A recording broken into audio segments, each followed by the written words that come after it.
It's time for round robin number 2, so hop on and join us as we head on the road to playoffs. Let's introduce the desk because we got a special someone joining us today. Not you, Josh, get out of here. For the flex position, my name is Eric Deserex Beltran. I'll be running the ship today. If it sinks, don't worry. Don't send a submersible after me, please. On color, it will be Joshua Joshi Howard and the uncontained energy of Gabby Durden on play-by-play. Gabby, welcome to the desk. It's great to see you. Great to see you. I will also say, wow, Josh is very special to me. So Josh, thank you, Gabby. Don't let him make you feel that way, okay? Look. If you've played the halftime shows last spring that showed to me how he really felt, you would be in the same seat right now, Gabby. It's a good thing we don't have to do anything where we have to answer trivia about each other. That was a little bit rough, but I can't believe you're starting off the day unhinged, Eric. That's normally my thing. I'm sorry. I'm ready. I'm bringing the energy. We're on path to LCS stream. I can be a little bit more unhinged nowadays. But hey. Let's get on to business, right? On Twitter, we bring up a poll to determine last week's play of the week. 4 awesome plays were voted on. If you want to get in on the action, follow at Path to LCS on Twitter. If you missed the poll, no worries. We have a live one on the top 2 here in Twitch chat, and that's going to start right now. Starting off with the Fear Boys, who will hype you up, getting a pentakill more so than anyone else, especially Philip. Let's take a look. Yeah, watching. It's okay. I mean, I'm going. It's good. Okay, look out, Ivan. I'll call you Think Charmin. about Ivan. No, okay, just chill. Front to back here with me. Yeah. Yep. No, this guy's on a tree. I got him. Charmin 3. I'm going. 3, 2, 1. I have let's go. It's Penta for me. It's Penta. Yeah. Okay, It's Penta, guys! Please!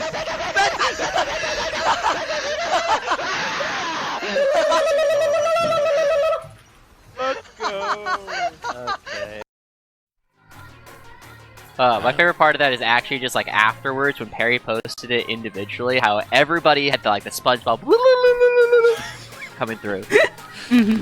Sometimes you just need the energy to carry you through, not actual comms. Yeah, just to let the crowd know, the Penta, that was Philip. That was Shochi. I like to make sure we attribute the plays to the right people. Let's move on to our next play, by the way, because you want to get someone who will protect you, who will make you feel like Mr. President, just like Zyko does the MU boys.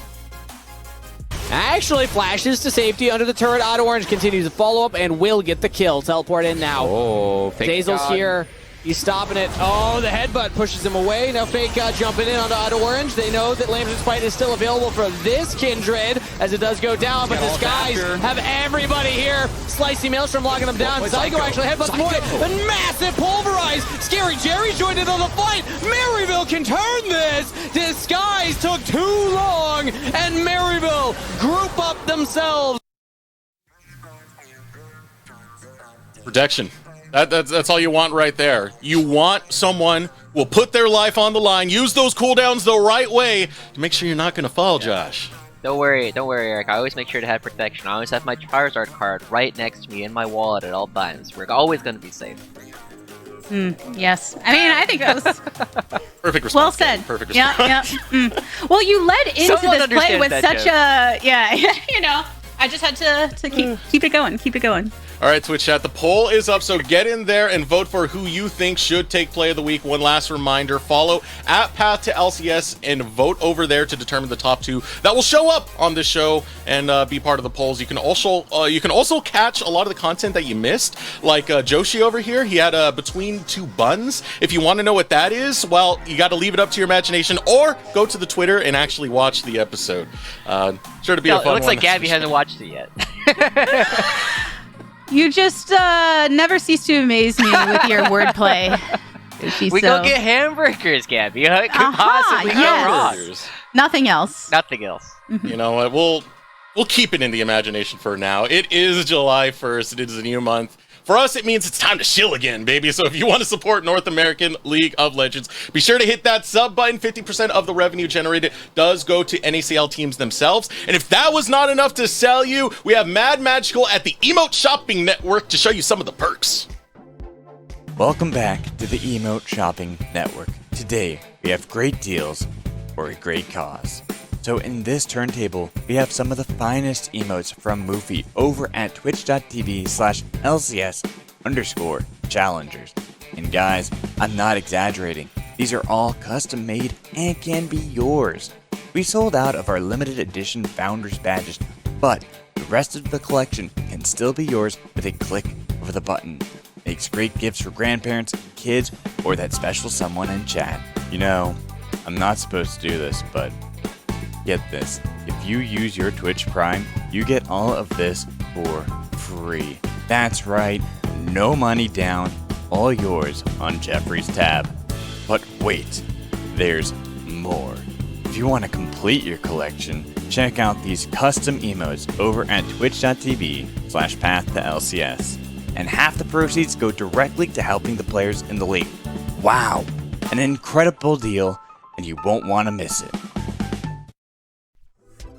It's the calmest I've ever seen him. Usually, he's the unhinged one out of everyone else. Yeah, I mean, and the loudest one too, by a large margin. But it is important to remember that if you can use Jeffrey's dollars to help pay and support all the players, that's the truest way to do it. That's the spirit of American capitalism. Abby, I gotta ask, do you have a favorite emote? Well, I always have to do the Leona one by just default as my favorite champion, you know? Understandable. But I also like y'all's emotes, though. That's the thing. I know. I see it, Disrooks. I see it. But the more you shill it, the more I'm just gonna tell everyone to go get whatever emote, they want to put into chat. You know what, but you gotta sub to be able to do that. So... Okay, I'll let you have the shilling on the sub, but let's not break my heart a little bit too much right here. No, it is good though. I'm a fan of flex. Ooh, okay, let's go, Gabby. And speaking of flexing, it's Perry's turn to flex because the poll is now completed. Perry wins our play of the week, and I'm not surprised when you start including comms. Like that's already an instant win. It's OP. Honestly, super good to see coming out from Cincinnati. This has been a team that has not quite lived up to the expectations they set for themselves based on spring, but still, I mean, we get to see some crazy stuff come out of them because they are such good friends. They always just hype each other up. All right, with all that out of the way, we can get to business. So let's pull up the standings to see how things have shaped up over the course of the first round robin. Now, Josh, I want to start with you. The standings aren't too far from what we had anticipated, but with some surprises. Josh, any, for better or for worse, that surprised you? I mean, I think the biggest surprise for me is actually Maryville University. A lot of people were looking at Maryville as being, a bottom 3 team, but they're currently in the top half of the standings, having played every single other roster so far. To find themselves in a conversation where they can start challenging teams like FlyQuest Challengers in disguise was not an expectation that we were looking at the beginning of the split. And Gabby, I know Evil Geniuses aren't exactly where you're used to them being compared to the LCS standings, but are there any teams from last split that you get kind of excited seeing in the standings performing? Well, I think that it is a good thing to see Team Liquid Challengers continue to find success. They've been one of the most consistent teams throughout, even before NACL was specifically enacted. And you want to see that development continue, especially because of where some of the graduates have ended up over time. But I also do want to give props over to Maryville University. They stand out as that collegiate team really coming in, ready to wrestle. But if you follow CLOL at all, you know them to be one of the most consistent programs on the college side. And obviously consistency does a lot when it's a league that is based specifically on development. So lovely to see those two teams in the top half, but we'll see how things shake up because these standings aren't too split. They're actually pretty close. On to the matches of the day. Let's take a look at how the day is going to unfold on the Rift. 2 matches here on the Path to LCS stream. What will the Reaper do when faced with the Simple Taco? Team Fish Taco and Fear will be first to do battle. Following that, Supernova upset them once. Can they do it a second time? They'll be facing off with Wildcard. Don't forget, we have 2 streams. Be sure to check out LCS_Challengers for the other 3 matches going on today. But first, let's turn our attention onto the matches we have right here. Gabby, is there anything you specifically want to see? Yeah, out of these 2 matches, I think that when looking at the first roster, I'm always a sucker for narratives, and the fact that you have players like Philip and NXI that had previously been on rosters together when they were in FlyQuest and now facing off against one another. I think we just saw this play from Perry, right? That really demonstrated the energy of that team that looks like they're still trying to find some cohesion in terms of calls, but are carrying through with that synergy of personality. So we'll have to see how they fare in trying to be able to live up to the expectations set in spring. Josh, what about running it back with Wildcard Supernova? That was a 2-0 for Supernova. I know. I think that was probably one of the biggest upsets we had all of the first half of the season so far. And it's the kind of thing where if Supernova can continue to have that kind of success, like, it'll change a lot of people's expectations about them. All right, starting with our first match, it is going to be Team Fish Taco versus Cincinnati Fear. Let's get the rosters coming in for Team Fish Taco, because their performances as of lately have been, I don't know how do I say this, strange. I feel like you roll dice to decide the outcome, but these players, they're learning, they're improving, they're developing. I think a good spotlight has started to shine around Onat and Rosethorn, Josh. And this is definitely a team for Team Fish Taco that they really have only been winning their games so far when they are moving together as a goon squad. They're taking people down, they're running over fights, and it is just non-stop action whenever Team Fish Taco is actually ahead. But so much of this team's game plan has so far been based around whether or not they have confidence and whether or not they're on the right side of what is possible, right? In particular, you always got to shine a light on Rosethorn and Onat, like you said, because they're the ones who are the major playmakers for the squad. And Gabby, what about the redemption arc of Spawn? Someone who we saw in LCS last split, now trying to fight their way back up. Yeah, I'm definitely rooting for Spawn to find success here in the Tier 2 scene. I think sometimes when players come into the LCS system and then have a very short-lived but very severely negative showing, then it sometimes carries over more than it should. So I want to see him on this redemption arc, pulling back to the strength that we saw that got people excited about Spawn in the first place, and really showcase what he's able to do, because I know he's ready to compete. Their opponents on the Rift will be Cincinnati Fear, a team that finished the regular season in 4th last split, now stuck in the middle of the ladder. They came into last week confident, they left it a bit shook, Josh. Yeah, Cincinnati Fear has been a team that has been interesting to watch, right? They self-describe themselves as inconsistent, and so much of what they have been doing so far has kind of been about the hive mind working together. When they are playing as a unit, this team is hard to beat, but it's not always that they're finding themselves moving together as a squad. And we can kind of hear, right, when the communication in these team fights get as chaotic as they do, it's definitely going to be putting a lot of emphasis on how they play individually.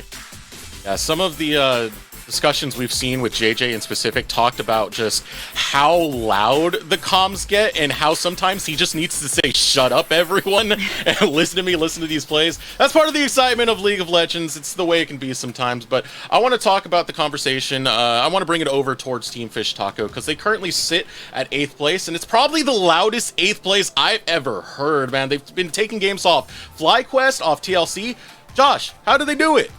I mean, there's only one way the Team Fish Taco is winning the game. It is when they take the brake lever and they just snap it in half. And that's going to be the question of what they're going to be doing up against Cincinnati Fear today. When Team Fish Taco are firing on all cylinders, they're able to take down crazy good teams, right? FlyQuest, we got to see that when Rosethorn was on the Kindred into UG's Vi, absolutely dominated that game. It was so close to like a perfect game coming out from Team Fish Taco. And then they do the same thing the next week going up against Team Liquid Challengers. This is a squad where if you can get them on the train tracks early on, they don't stop. And a big part of that is how willing they will be to give up waves in the sides in order to make sure that they group up as 5, bring their extra gold to bear, and say, hey, if you don't fight us for this objective, we're just going to take it for free. And they rapidly move towards endgame win conditions like the Dragons and the Barons.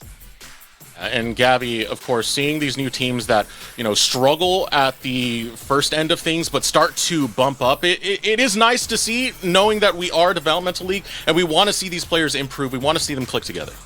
And that's one of the good things about when you enter that second round robin of a regular season as well, is you can visit the first go around of these matchups and see how much improvement has happened even in a few weeks, because these two teams went 1-1, and on top of that, you have them pretty close in the standings as well. So definitely an opportunity to go to that head-to-head with another team that is struggling with consistency and finding a way to prove your strength. Okay, but I got a hot take about that one, Gabby. Ooh, and Eric, Josh, yeah. I got a hot take. Cincinnati Fear are not inconsistent. They are, in fact, the most consistent team in the league. Let's bring up the graphic for way that. of saying it. You have to be at least as tall as Cincinnati Fear to be in the top half of the bracket. And what we are seeing so far. Cincinnati Fear, they've gone 2-0 against Evil Geniuses, AoE Gold, and Supernova, but they've gone 0-2 against Team Liquid, Wildcard, Disguise, and FlyQuest Challengers. They are 2-0ing everybody beneath them and 0-2ing everybody above them. Every single split, there's at least one team that is the bar by which you gotta be at least this tall, and this is the big thing for Team Fish Taco. They are one of 2 teams that went 1-1 against Cincinnati Fear in the first round robin. The question is, did Team Fish Taco hit a growth spurt between the first round robin and the second round robin, or is Cincinnati Fear actually just getting taller themselves? Joshi.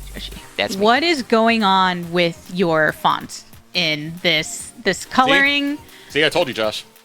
Like, You always gotta make sure you take your memes and you deep fry them a little bit before they actually get to broadcast. I was trying to use the fill tool in certain graphic editing software, and it didn't get everything because there's a lot of small color differentials. As an award-winning competitive PowerPoint user, I just hold you. That to one was a a pain. That's why I didn't know what I was doing. Yes. That's the issue there. But also, to your point, there is always a team that falls right below that atrociously fried top part of that.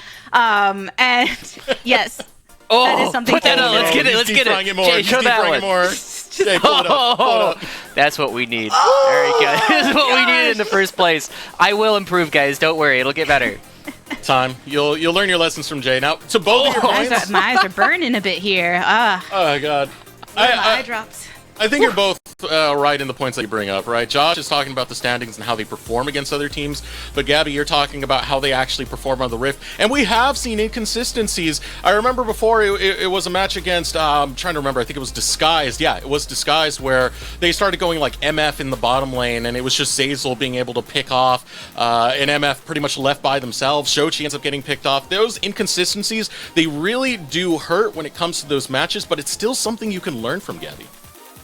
Yes, that's what it comes down to when you're in these competitive mindsets, is being able to look past those inconsistencies and say, what can we draw and improve upon? That's always going to be a bit better when you're hitting a roadblock. Oh, every time we get to the mid game, we just fall apart. We don't have anyone stepping forward and being able to make that play. What do we do there? That's a different problem than what we are seeing with this team that can make those incremental changes to find success. Right. Well, the draft, I'm hearing, is now ready. If you don't mind me, I got to go step away and work out. After seeing Gabby flex, I'm realizing I'm a little bit slacking right now. So both of you, go ahead and take it away. Just here to motivate you, Desrux. Just here to motivate you. But we're pushing all him in this music, together. pushing him in muscle, everything just kind of comes together. But now we start getting into this one, Gabby. It's the question of, do fish fear tacos, or do tacos fear fish? Do fish fear tacos, or do tacos fear fish? I would think that fish fear tacos because they would have the fear of becoming tacos. But do fish even know what tacos are is the biggest thing. I don't think fish fear anything. I think they do once they encounter the taco and they find out what their fate holds. But, I think taco is trying to not lean into the fish part of their name and more into the taco part that consumes and actually defeats the fish, which in this case would be fear. And this metaphor has gotten way too twisted and extremely out of hand. So I'm just going to cut it off right there. We've got our Team Fish Taco versus Cincinnati Fear. And as we were mentioning as in the intro to this, how they're very close in the standings, and it's your time to test against one another, both having went 1-1 in their previous matchup. And what I'm looking at, Joshi, is where that point of power is going to be from each of these squads, because I know on Taco, for instance, Onat was just recently tested in that matchup against Dark Wings, and we've been looking towards that mid lane as something for the rest of the team to be able to play around. But you also have Rosethorn that's really willing to press that aggro button. Yeah, I mean, that's really what this game oftentimes comes down to, especially this split, because we have so many powerful mid-jungle duos. Rosethorn and Onat are some of the most wildly varying mid laners in the entire league, right? You have opportunities where they are absolutely feasting on people like APA and Mir, and then you have other times where they just don't do anything the entire game. And that's one of the big things that we always look at with Team Fish Taco, is which version of this squad are we actually getting in the game. And Cincinnati Fear, by contrast, Shoji and Perry are much more consistent in what it is they are actually trying to do. They don't necessarily go for the same kind of super high plays nearly as often, but they're constantly moving around. They're trying to suffocate their opponents a little bit more. And so, I mean, one of the things that I like watching about Team Fish Taco and teams like Team Liquid Challengers is they're the ones who put the onus of execution on themselves. They will say, we're going to take a spot where we are the ones who need to actually make the play, and then they're going to go for it. And I think that's something that should really be commended. And definitely rewarded in the current meta where there's a lot of emphasis on the early game being able to stack these dragons and kind of get it done quickly. But Cincinnati Fear, we'll see how they end up faring against Team Fish Taco. Rel, the first to be locked in. I personally, Joshi, have very much enjoyed the fact that engaged supports have come back into the meta. Okay. What did you think I was going to say? Like, I love the Rel rework. And I'm like, that's a take. I won't go that far. I mean, the general approach of supports getting to have more agency, but it's an interesting position for someone like NXI to be put in, who was previously a jungler, has recently role swapped to support at a time when supports are becoming more and more important to the evolving meta. Yeah, and I think one of the big things that we tend to see is that NXI has performed better on these characters that have a little bit more agency in the game, right? So far, his best performing character this split has been his Rakan, but now as we go over to the Rel, it is going to be an opportunity for them to showcase what they can do. This character is super broken. You should absolutely be playing it in your own games, but you do have to be very careful because it is still honestly a very clunky character to try and pilot, and NXI has been a player who has been known for his mechanical prowess in the past. But I also love this draft coming out from Cincinnati Fear. We have been seeing that Team Fish Taco, when given the opportunity, will pair up the Kindred and the Gragas because of the power that you have whenever you throw down the Lambs or Spite. You just knock everybody out of the saving grace, and you just take them down from there. Cincinnati Fear have already picked two characters, a lot of displacement to try and remove Team Fish Taco from their own bastion of safety. Yep, it's both about setting yourself up with tools, but taking away some of that tool potential from the opposing side. And Gragas has kind of just been one of those picks that, despite having a little change to his passive that has impacted his standing in lane, he's still a prominent pick to be that engage and disengage, someone who can offer a lot in the team fights. And then, of course, you've got the yeet button with the Keeper's Verdict from Poppy, should anyone from Taco come through, try to kick people outside of that Kindred ultimate. But as we continue through the bans, I mean, Alistar, the cow, coming right back into it and onto the ban block more and more frequently within patch 13.12, and Annie also taken away. Great when you can have that roaming potential, and I feel like Onat specifically has been that pleasant surprise in that way of being able to affect the map alongside his jungler. Yeah, I mean, we know that Annie has been Onat's most played so far this split, and it has been something that has had mixed success, shall we say, right? He always goes for people on the very edge of what Flash Tippers can actually do, and oftentimes he has good opportunities with it. Sometimes we haven't necessarily been seeing it come through. Now, the most likely things we're going to be seeing coming out from Onat have been the Ahri and the Syndra so far this split, and the Ahri has been one where, because you don't have the same kind of upfront damage, there's more opportunities for a lot of people to try and play around with it. But Cincinnati Fear instead going to be picking up the Rakan when the Alistar is taken away. And again, they're trying to find a lot of characters that have ways to displace members of Team Fish Taco. This feels as though it's a very prepared read coming out from Cincinnati Fear. And it looks like, surprisingly, it's the first Rakan for JJ this split thus far, even though in the past he's played plenty of Rakan, so kind of going back to a classic. But the Lovers bot lane split apart. I think a lot of bot laners have been willing to take the Xayah even when not paired with the Rakan, as long as you have some sort of engage, and in this case, you already picked up the Rel. That has been such a priority, but we'll see what Fear end up answering with, because that Tristana is locked in, but we're mostly seeing Tristana in the mid lane. There are some players that can favor her in the bot lane, like in the LCS Stixay being one of them, but I don't think Manui will go in that direction.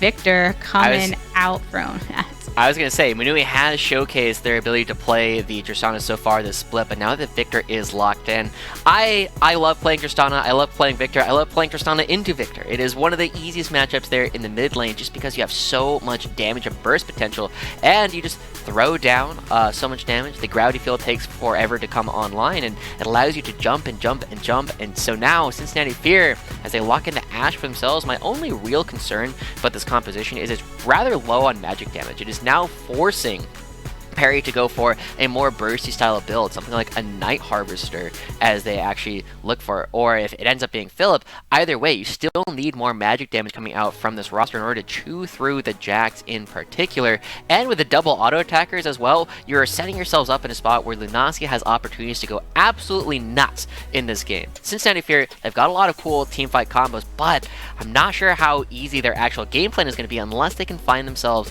a lead by shutting down the opposing jungler. So it sounds like you're favoring the draft of Taco here. Is that right? Team Fish Taco's draft is easier to play if you can get through the laning phase, right? That's going to be the big part because Shochi has opportunities to beat up on Onet, because Manui and JJ can beat up on Spawn and XI, and because Philip is slightly favored up in the top side, I do overall slightly favor Cincinnati Fear because having more gold is the easiest win condition. Yeah, and I mean, some of these picks are ones that we have been seeing come into the meta for good reason. Ashe recently getting some changes on patches that were supposed to suit her for both bot lane as well as the support position, but a lot of marksmen picking her up, and in this case, Manui doing just that. But Joji, we'll see how things go. Game number 1 between the two teams that split their series in the first round robin. This is definitely going to be a big showing from both sides, right? It is really important, and we kind of need Cincinnati Fear to actually win this. One, to suit our narrative, right? If we come out with it and say that Cincinnati Fear was a top 4 team last split, and they are continuing to play the way they have been before, well, Cincinnati Fear need to showcase that. Team Fish Taco has been a team that, while yes, we are excited about the wins that they have picked up, have been rather inconsistent in their ability to actually do so. Cincinnati Fear really needs to kind of keep them down in order for us to continue talking about them in a spot of being one of our best teams. Rocket jump used now to hop onto Onat, though, who has to flash over the wall. So some early peeking leads to the loss of a summoner for the mid laner on Taco. Yeah. Now, this does impact the ability for Shochi to lane a little bit, right? He doesn't really have an ability at level 1, and he can only ever use that like once per wave anyway, unless he can get a reset off of it. So, we will see some opportunities for Onat to play a little bit more aggressively at level 1 because of how strong the Q is on this character. But the flip side of that, Gabby, is Victor without Flash is one of the most vulnerable mid laners in the entire game in terms of your ability to actually jump on them. He doesn't do a lot of damage early on in the game. Outside of level 1, his Q only becomes okay. And so, Perry will have lots of tools to try and take him down early. I'm down on the bot side, though. Jay finding himself in the center of 2 tacos. I guess they can all be their own taco. It's like a taco plate. A fish taco plate. True. I mean, most tacos, right, if you go to a taco stand, like, they're very small, actually. As Shoji jumps in again. Yeah, starting to get the explosive charge riled up. Of course, you're wanting to get as many shots into that for not just the fullness of the damage, but to get that reset on your rocket jump if possible. Rosethorn pathing over towards the top side of his jungle to continue up the farm, keeping it even with Perry thus far. This is the poking that you expect when you've got the Ashe with the volley that can continuously throw that out, but decent range on Spawn to answer as well. Up in the top side, you know, we've been looking at Lunacia a lot as a player who was one of our most solo-killingest players in spring, still trying to find their way back in. But at the same time, we are seeing Shochi, I think, having a little bit of trouble, not necessarily playing around the fact that Onat did choose to go with the Electrocute, an unusual choice coming in for the Victor, who usually goes something like the Comet or the First Strike, actually taking the worst of some of these trades there. We actually haven't seen any movement from Perry to try and punish the fact that Onat has had to go in a relatively defensive posture early on in the game. Yeah, I was kind of looking to see if Perry would try to make something happen, but right now focusing on securing this vision across the river. The ward that was slightly deeper into Taco territory had just expired from Fear, but nonetheless, Perry having some of that knowledge that Rosethorn is likely elsewhere. Philip running into some trouble with Lunacia in the top lane. Able to slam him on back. But all the while, Rosethorn pathing through mid. Lunacia going in for it. Draws first blood with the solo bolo. Gotta admit, that was a little bit embarrassing for Philip. He just dies off of that, but that is going to be a solo kill coming up from Lunacia, and we were saying, uh-oh, there's more. Another rocket jump in, and the flash is to follow. JJ tries to get the lock and is successful onto Onat. Shochi getting the credits. And that's going to be dumping a lot of power coming in from Onat, right? He's missing all of this mid lane wave. Shochi should be totally fine, does still have the rocket jump. That's a lot of money that Victor is going to be missing out on, and worse than that, his wave is also going to be pushing away. Already down a wave and a half. It's going to be even more than that in the very near future.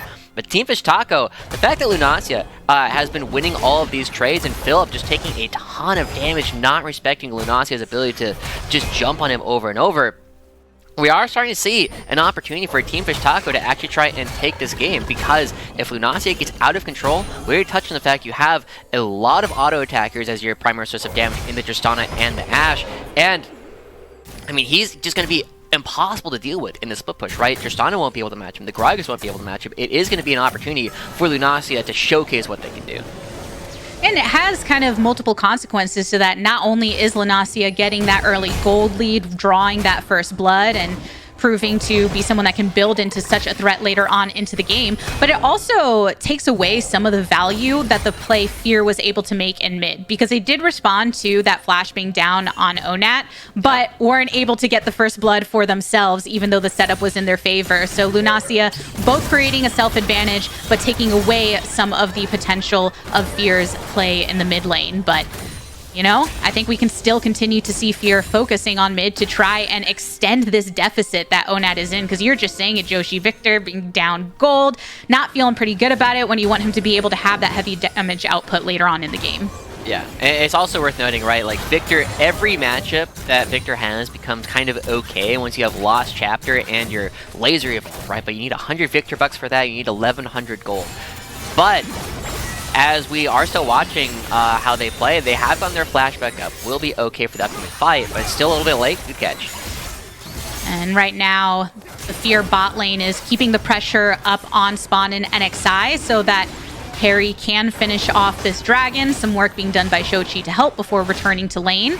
And that will be a clean first Drake take for Fear. So despite that slight gold for Taco, so it looks like they do want to try and offset that bot side play. Rosethorn spending it on the top side, going for the dive onto Philip, who throws out the cast, can't find it. Philip down in the successful dive by Taco. Oh, root directly onto Jay, but has the battle dance to get away. Yeah. I mean, I was a little bit worried that the dive up on the top side was going to be rather difficult for Team Fish Taco to pull off, especially since Philip had enough mana for all of his abilities, but it ended up being Rosethorn, the target that Philip did not go for. It ended up being the one actually taking it. Now, Cincinnati Fear trying to make something happen on the bottom side. Harry is in pursuit, did walk over the control ward, and Shoshi making sure to rocket jump over the wall. Spawn is already gone. NXI soon to follow. Bot lane eliminated for Team Fish Taco. And a good answer. Yeah. A 2-for-1 coming out for Cincinnati Fear on the bottom side is giving them some opportunities to play for this, but I'm continuing to be worried for Cincinnati Fear on how this game is going to go, right? We have already touched on the fact that they have a lot of tools to fight Rosethorn's Lamb's Respite, but the big question is, are they going to be able to leverage them as this... Oh, again and again! Oh! Got the flash. Lunacia has been brutal in this top lane. Yeah, had Rosethorn the last time around to really make something happen, but it was all to capitalize upon the aggression with which Lunacia has approached, though JJ is nearby if Lunacia gets a bit too aggressive. Just wanted to get a single plate, leaps over the wall, and finds the exit. Honestly, really good heads-up play from Lunacia to have the Q over the wall, not take any turret damage, and JJ comes up to the top side in order to try and support the top laner, but the weakness that they've currently had in this Gragas is allowing Team Fish Taco to be so much more aggressive. We take another look at this, watching the way that they layer a lot of crowd control guarantees all the damage to come through, and also the steadfast presence means there's nowhere for NXI to go, and relatively clean if a 1-for-1. But the big point that we are going to need to see from Cincinnati Fear is they need to have a gold lead in order for this game to be easy. And one of the big ways that they're going to need to do that is kind of blow up the game when a lot of their characters aren't necessarily at their strongest. Tristana's well known for being strong before the first item, and then when you hit like 3 items, but on 1 item, on 2 items, Tristana can't really do a whole lot of damage to champions, and neither can Ashe. They're gonna have to fight a lot when their characters aren't necessarily at their best. Ooh, a double draw in with the Gravity Storm. Nui does put some distance between the rest. Has to expel both summoners, though, so traded that for an ultimate on the side of Taco. Yeah. Here we see, I actually really like this from Shochi as well, right? We said that they need to be really aggressive, get a lot of gold, trying to pick up the plate, not even as worried about fighting for his opponent's HP bar. We are still on 13-12. It is still the super good static shift version where you do have the AP ratio on top of it. But it is still Cincinnati Fear. They've built up a very small lead for themselves. And as we see both, what looks like 2 shivs coming out from both Shochi and Manui, they're going to have a lot of freedom to move around the map. And that might actually play into what we were saying for Team Fish Taka, right? They're the ones who normally go around goon squatting. Yeah, but a little bit of a reversal of the tides now. Parry over the wall, slams into Onat, who flashes away. But still, Shochi picking one up, 2-0 right now. Nice, really good stuff coming out from Perry to make sure that Victor is playing from a deficit. I remember Onat was the one who was actually tweeting about how good his Victor was last time we saw him when he was popping off. Now he's coming in with significantly less farm than Tristana, with significantly less gold. That's going to be allowing Shochi to kind of take control. But at the same time, Rostar is now playing for the bottom with his Rift Herald.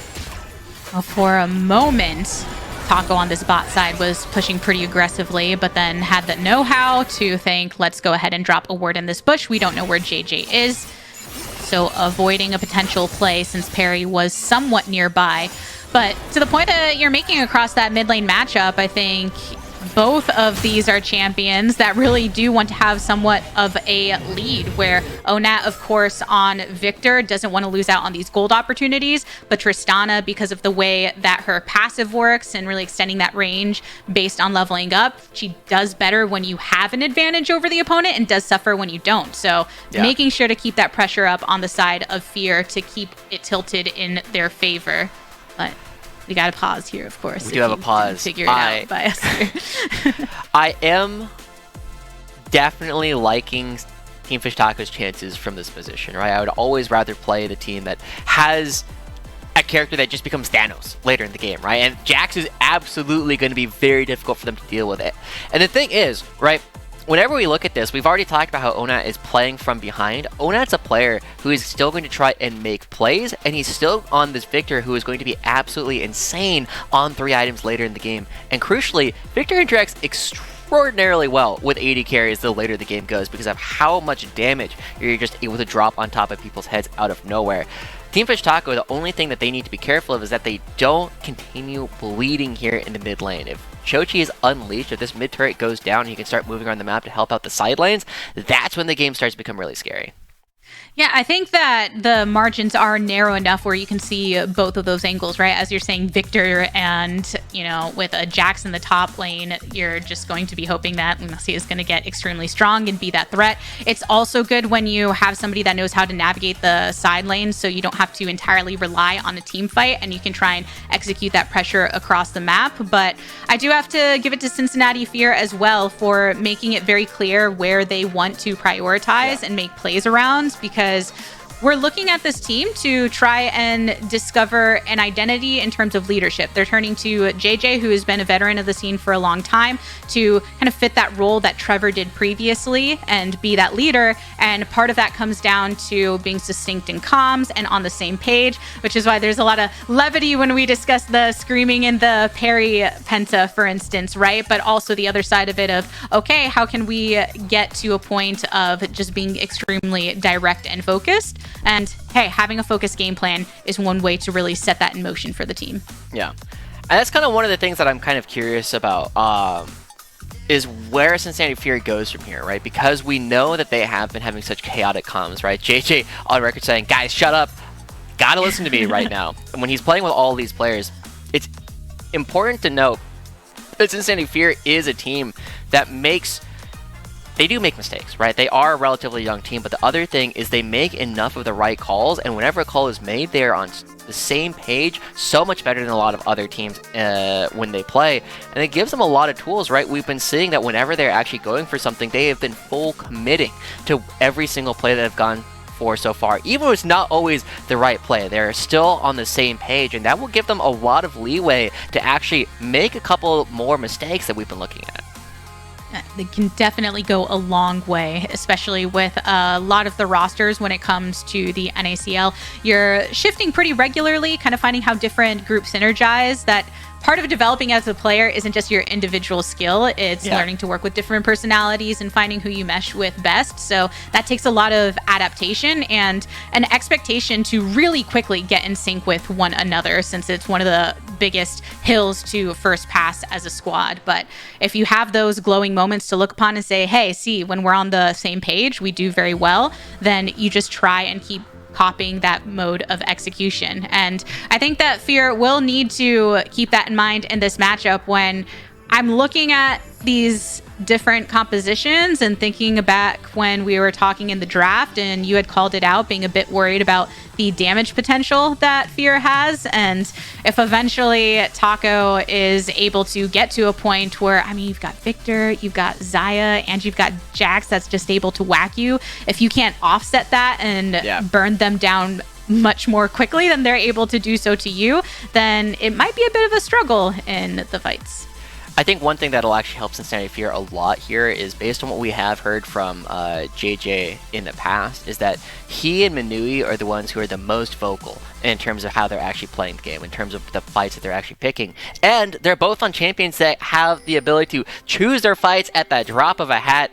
Minui on the Ashe, JJ on the Rakan. This is an opportunity for them to call things really aggressively in ways that we haven't necessarily seen Cincinnati Fear do in the past. But JJ coming in for this is third time coming into the mid lane just to make sure that he is keeping Onat on the back foot. They are getting early prio as well around this first Mountain Dragon. The Rift Herald now being summoned by Rosethorn. JJ goes over the wall for multiple knock-up, and Shochi hopping on in from downtown. The Enchanted Crystal arrow lands. Onat has fallen. Fear take out the mid laner and punish the attempted Herald play. All the while, Lunacia still going hard in the paint against Philip, who had to use the explosive cast for the disengage. Yeah, that's it. Oh, not down. They have no damage. Keep going. Moment coming up from Cincinnati Fear. They take down the Victor immediately. Doesn't even get the ultimate off in that last fight. And Shochi just dancing around. He, self-described anime protagonist, is still here dancing right outside the turret while the rest of his team picks up the second dragon of the game. Very reliable from Shochi as well as Minui to make sure they are aggressively positioned in their lanes as the dragon has been taken, and not just aggressively positioned, aggressively playing it. Shochi uses the buster shot to take down Onat, even drawing the ultimate from his opponent. And you know he's feeling pretty good about that one. He has the flash plan even before he needs to use it. But at the same time, up in the top side, Lunacia finding another kill here onto Philip. This is a little bit more in line with the Lunacia that we were expecting to see based on the performance in spring. They've been looking a little lost coming into summer so far. But you give him his best champion, you give him the opportunity to take on one of these other players, and he's been beating up Philip, and it honestly hasn't been close here, Gabby. He just continues jumping on, playing great mind games, making sure that the Gragas always uses up all the buttons before he tries to come back into the fights. I'm not letting up at all, which is what you want when you're putting Jax up there in the top lane, right? And really attempting to bully out in this matchup. And geez, Lunacia is definitely doing it. And as you said, I think that as a new player that came into the scene and was able to make a stir in spring, then you're always drawing those eyes to you a bit more closely. And when you don't quite rise to it yet, people are thinking, oh, was it a flash in the pan? Do you still have that aggressive arc? And I love that we've been seeing that. We've been seeing here in this game and others as well, that Lunacia has that potential. It's really unusual, Gabby, for somebody to come into this tier 2 league and all the cast would be like, I don't know who this guy is. I've never even heard the name before. And Lunacia was one of those few players who did that. And it's even rarer for those players to come in and do well. And that's one of the things that was super exciting for us about Lunacia in spring was it was a complete total unknown coming into the league and was taking on a lot of our top players, finding solo kills up in the top lane so often. Our only real criticism of him was that he didn't always look like he knew where he was supposed to be on the map, but that is exactly why you come in and play in these developmental leagues. That is the thing that we're supposed to be trying to teach you, and this is going to be Lunacia's opportunity to showcase that he can actually do that now that he's on the Jax. He is very powerful. He is the one player who has more opportunity to win this game on his own than anybody else. We'll see if he can do it. And you're absolutely right, Joshi, on the fact that this is where you come to develop those skills, because I mean, I remember when I started playing the game and getting some of the major concepts and then started watching professional play at the same time and thinking, wow, this game is just played entirely differently when you're working with the 5-stack and you're executing not on this solo, individual performance level. So this is that unique blend where you want Lunacia to be able to execute with those mechanics and show that individual prowess as he has done multiple times in these solo kills, but then apply it in a way that allows your team to actually win. Because we have seen players that can get those leads but not convert them. And I know Shochi's trying to convert this lead into a win for Fear with no fear at all in the mid lane. Perry is just, it's either Perry or JJ that's just living in the mid lane too. Like, Shochi is not spending a lot of time alone, and I'm sure Shochi is loving it. You know what my favorite part about that whole thing was? Is Ash's stun is so long that Shochi is like, hold on, I'll get to you in a second. Let me kill this turret first, I'll be right with you. And they still had time to kill him afterwards. He spent multiple seconds just hitting turret and ends up finding this other kill. Now, Shochi on 2 items already with the Static Shiv and the Navori Quick Blades is going to be doing so much damage, and it's going to be getting to that 3rd item incredibly quickly. And that is going to be the one thing that we are going to be looking at. We are looking at a game of Fed guy, and it's Lunacia versus Shochi. And Lunacia is getting caught. Being so fed and actually zoned up with the explosive cast, following up on the flash. Oh, not gonna let up at all. Fear do eventually take Lunacia down, but it's not without sinking his claws right back into Philip. All the while, Taco starting up on this Rift Herald. Perry waiting nearby, but cannot step up to it with the way the numbers have been forming. So nonetheless, what a play over there in the top side. Yeah, Lunacia fighting the kill in the 1v however many is. Nui goes in. Ooh, Spawn's taking a lot of damage. The Ranger focus, too good. Spawn goes down. I mean, that's just dividends, what we were seeing earlier on in the game. Manui stepping up, getting the damage down. And we said Team Fish Taco only win when the breaks come undone, when you absolutely demolish them. We're seeing lots of opportunities for Cincinnati Fear to turn this around. They do find JJ out. And, there's it's kind of dead there. But so many of these Fed guy games come down to when the 2 Fed guys have to fight, who actually gets the kill, because it's such a big shutdown going both directions. The fact that Shochi gets 600-700 gold off of taking down Lunacia up in the top lane means that he has 2,000 gold, 2,500 gold over everybody else in the game so far. He's almost an entire item ahead of the 2nd most fed player in the game, and for most of what we were seeing in that time, it was his own teammate who is also there. This is such a lopsided game at this point, and it is going to be on Cincinnati Fear to try and choose their fights effectively. Now, hopefully, we've been seeing a lot of disconnections come through. I've seen too many of these happen at the wrong time, Gabby. Yep. Yeah, even that last play of Jay going, I'm like, I wonder what the circumstances were in those moments, but we'll see what happens for Fear. I mean, in general, just speaking to some of those advantages that you were pointing out, like Shochi just being way ahead. You saw what Shochi could do to the turrets, and imagine what he can do in these team fights, as we're about to hit 17 minutes into the game, nearly 3,000 gold lead for Fear, with 2 dragons already on their side, and going to see more grouping from both of these teams. Yeah. Where is it? Ah, there it is. Every single time I see it. So, it's one of my favorite things about the current version of League of Legends is Static Shiv. But Yeah, it's your Still. favorite. Cincinnati Fear, they're still trying to make plays happen on the other side of the map. They have recognized a couple of things, Gabby. And I'm going to borrow from Beatdown here. One, it's a Chemtech Soul. This Soul sucks. It is terrible. It doesn't do anything.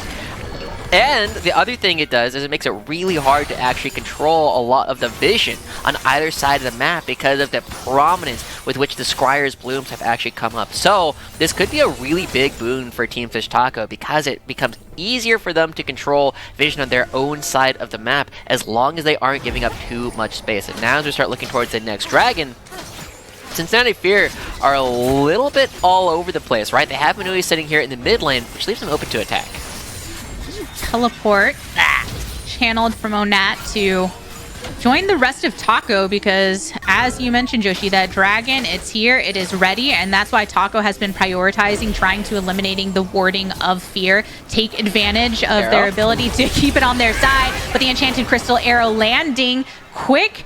Exit work, though, of Taco. Flash has been expelled by Rosethorn, so something to be wary about. Shochi over the wall after Lunacia attempts to make contact, and now Taco can move towards this Drake, but Fear aren't quite letting up from it just yet. Onet's zoning off with the laser, but Shochi, you have to be wary of when he can hop in next. Manui also coming through with the poke.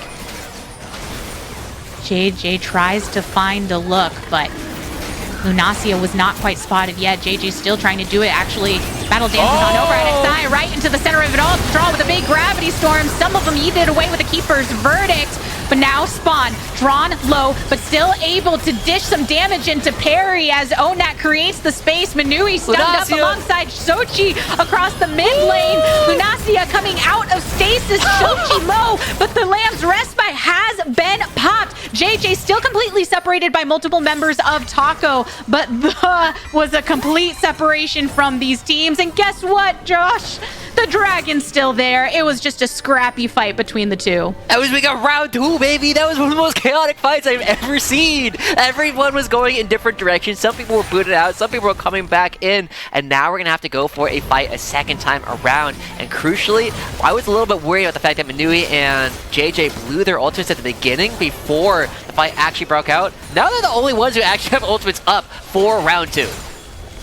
So many resources expelled. Gosh, so absolutely chaotic, as you said. And I mean, in the aftermath, the dragon was taken by Fear.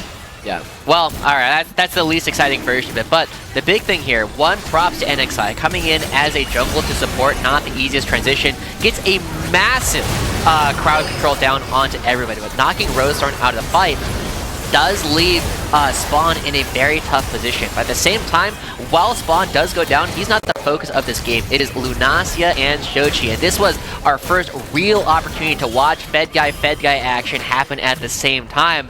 And, Gabby, it's a draw, right? Neither of them actually go down in that last fight. They both live, they both have to leave, and that's kind of good for Team Fish Taco, right? The longer this game goes, the better the Jax becomes. But it is still hanging on a knife's edge.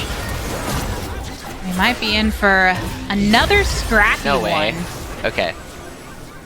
Yeah, okay. Oh, NXI wants to go for it again. Teleport coming in from Taco, and all the while, Perry has already used his Keeper's Verdict. Manui eliminated at the hand of Spawn. And that's not good, right? We were already looking at Lunacia able to fight both Shochi and Manui by himself, as we would kind of expect with a Jax against these marksmen, but they feel strong enough to actually go for the Baron, and Philip is coming around. And Perry's on the back of the pit right now. NXI going for another lock, and JJ has to spin on out of it. Philip was stunned up and taken out. Rosethorn eliminated. Shochi just doing so much work on this Tristana throughout this game. And Fear successfully pushed Taco off of Baron. Yeah, Shochi just coming right on out of the forest, just taking them down instantly, picking up Spawn on the backside of that fight. I just look at these score lines, right? It is Lunacia and Shochi. We've already touched on it, and Shochi is going to be what looks like their third item this game. Going to be backing away for the Bloodthirsty, keeping them relatively healthy in these longer fights, going up against Lunacia. But Lunacia also has the Zonias already completed for themselves. They can go in. That buys so much time for the second round of Counter-Strike to try and fight up against Shochi and Manui, and also, crucially, gives him some much-needed armor, because he recognizes Yeah, this Philip guy not doing any damage. I only really need to itemize one source of resistances. As they start moving together, both Fed guys going towards the top side. And you definitely need some resistance to what Shochi is able to do. Hello? 7-0, 230 gold. We're going back into it. Another teleport from Taco and pulling in with the gravity. NXI makes the play and JJ has fallen. Perry completely separated and right a fish in the barrel despite being on the fear side. Taco will be able to claim his life for their own, and Lunacia continuing to make them pockets heavy with gold. And the Taco train is starting to roll. Chugga Chugga and Team Fish Taco, they've got a couple fights back to back, and now they're going to be picking up the Baron as well. Cincinnati Fear should be able to pick up a couple of structures off of this trade. That's one of the things that we will continue to see coming out from Team Fish Taco as they move together. But Shochi, he's so fed, getting 2 turrets here in the mid lane as well. Philip getting the one down in the bottom lane. The gold lead is still here for Cincinnati Fear, but it's the Turo Baron buff going over to Team Fish Taco, buying so much more time for Ona and Spawn to farm their way back in and maybe be strong enough to fight this next dragon. Yeah, and the fight's going to be an important one. I mean, you do just have to think about, look, how much damage Shochi can do to turrets, and that was a lot of value, not just in turrets, but cracking open mid lane in that way and leaving the inhibitor exposed. They make another play like this. Perry following in from the downtown arrow. Explosive cast separates multiple and eliminates one. So no NXI here to make the play. You do not have that ultimate available. And Shochi going into the back lane does get a double kill. Tries to hop on out of it, but Spawn takes his life. So Fear having to back off of that one. Wow, I mean, anime protagonist coming through. He finds the kill onto Rosethorn at the end, but you gotta ask, was that worth it? He gave up 1,000 gold over to Spawn on the other side of the map, and now, well, yes, it stalls out a lot of the Turo Baron buff's effectiveness coming out from Team Fish Taco. Cincinnati Fear need to be very careful for the upcoming fight. I can't believe that actually caught the edge of the wall there for NXI, and JJ happens to be in the Lamstress fight on the other side.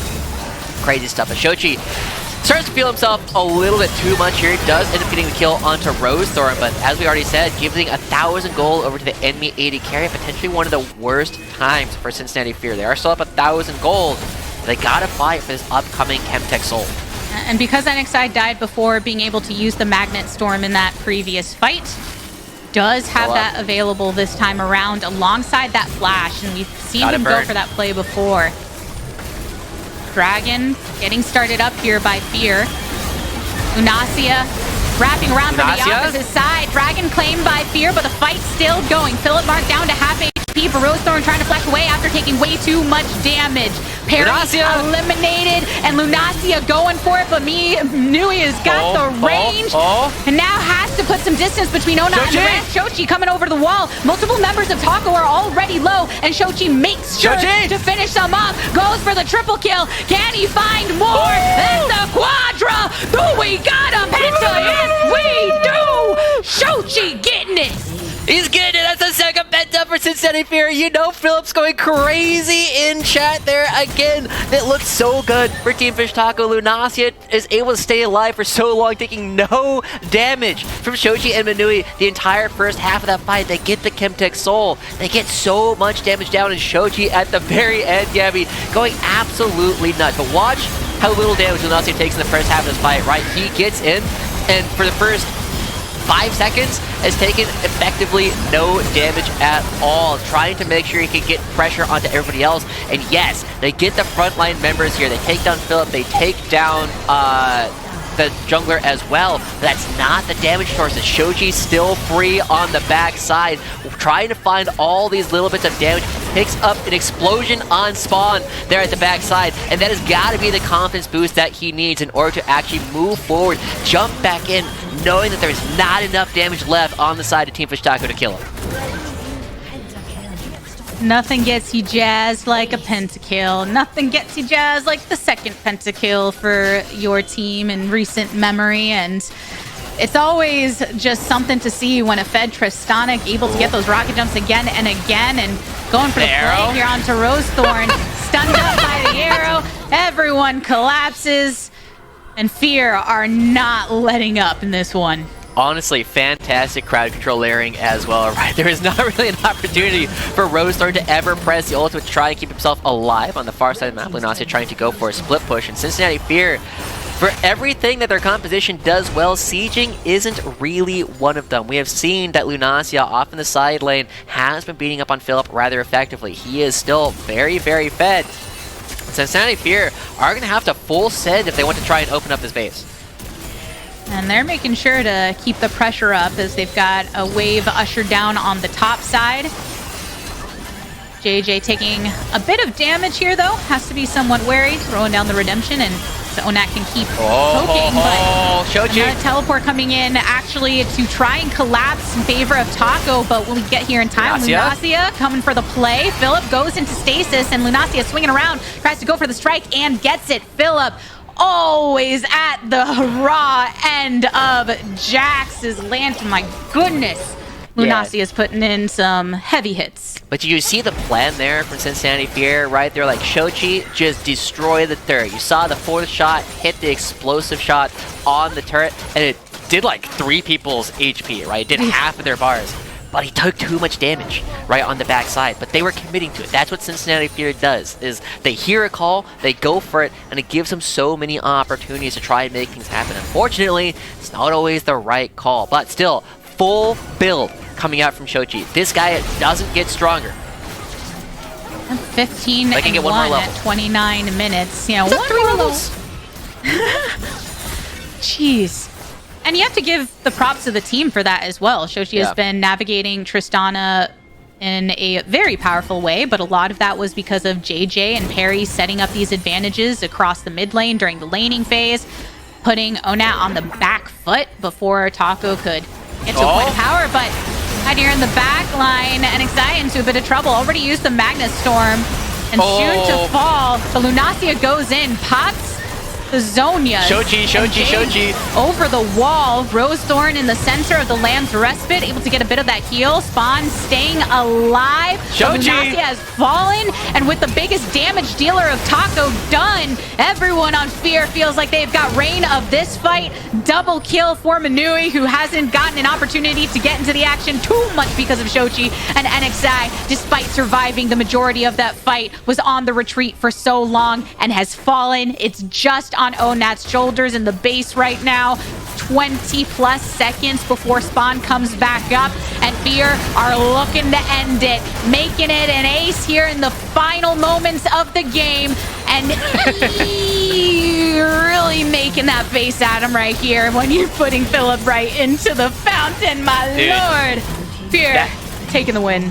That is Philip living his JoJo life. Remember in spring when he started off and he's playing Azir and, you know, 1 in 7 or whatever, it starts dancing in front of the fountain, types mid-diff in the chat. That's Philip right there. But God, can we bring that up, production? Because we got to see in that game, Shochi had 17 kills. That is as many as Team Fish Taco did as a team. The way that he was able to take the advantage he was given and just run with it was so impressive. Playing on the edge of so many different things, making some decisions that were right on the edge of what was possible and trying to find what he could do. This was a game that I was worried about for Cincinnati Fear, but Shochi, the anime protagonist, coming through, living through his shonen arc, and absolutely becoming Hokage this one. And even how in that first 10 minutes, gold was somewhat even, a lot of that was Lunacia holding the gold, right? And I think Taco did find moments to swing that gold around. I mean, there are lots of solo kills, lots of individual picks, but it never came into much compared to what Fear were able to pull off. Even that first Rift Herald that was acquired by Team Fish Taco didn't amount to anything because of the aggression and pressure on the opposite side and what Shochi was able to do in those early moments. But alas, Joshi, that was just game number 1. These teams split the record in the first round robin, so we'll see how things fare in our second game. For now, we're kicking it to a break. We'll see you for the rest of this matchup on the other side. The LCS Challengers League is brought to you by Turo, the world's largest car-sharing marketplace. Find your drive.